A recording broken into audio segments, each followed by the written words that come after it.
আসসালামু আলাইকুম। আজকে আমি তরমুজের পুডিং বানিয়ে দেখাবো। এই গরমে এরকম ঠান্ডা ঠান্ডা পুডিং হলে মন প্রাণ একেবারে জুড়িয়ে যাবে। এখানে আমি তরমুজ নিয়েছি আর ছাঁকনিতে এরকম করে রস বের করে নিচ্ছে।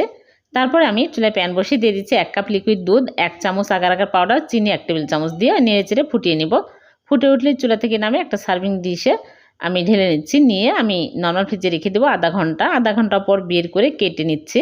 এরকম করে ছোটো ছোটো পিস করে কেটে নিচ্ছি। তারপরে এক সাইডে রেখে দিচ্ছি। এদিকে আমি জুসগুলো চুলায় প্যান বসিয়ে আমি মেপে নিচ্ছি। 2 কাপ হয়েছে। আর দিয়ে দিচ্ছি চিনি 1/3 কাপ, আগার আগার পাউডার 2 চামচ। এখন আমি ভালো করে নেড়েচেড়ে ঘন করে নিব। তারপর চুলা থেকে নামিয়ে আমি একটা বক্স নিয়েছি, বক্সে জেলিগুলো ঢেলে নিচ্ছি। তারপর আমি জুসগুলো ঢেলে নরমাল ফ্রিজে রেখে দিব 1 ঘন্টা। 1 ঘন্টা পর আমি বের করে কেটে আপনাদেরকে দেখাচ্ছি। হয়ে গেল ঠান্ডা ঠান্ডা ভীষণ মজার তরমুজের পুডিং। ভালো লাগলে লাইক, কমেন্ট, শেয়ার করে দিবেন। আবারও দেখা হবে। আল্লাহ হাফেজ।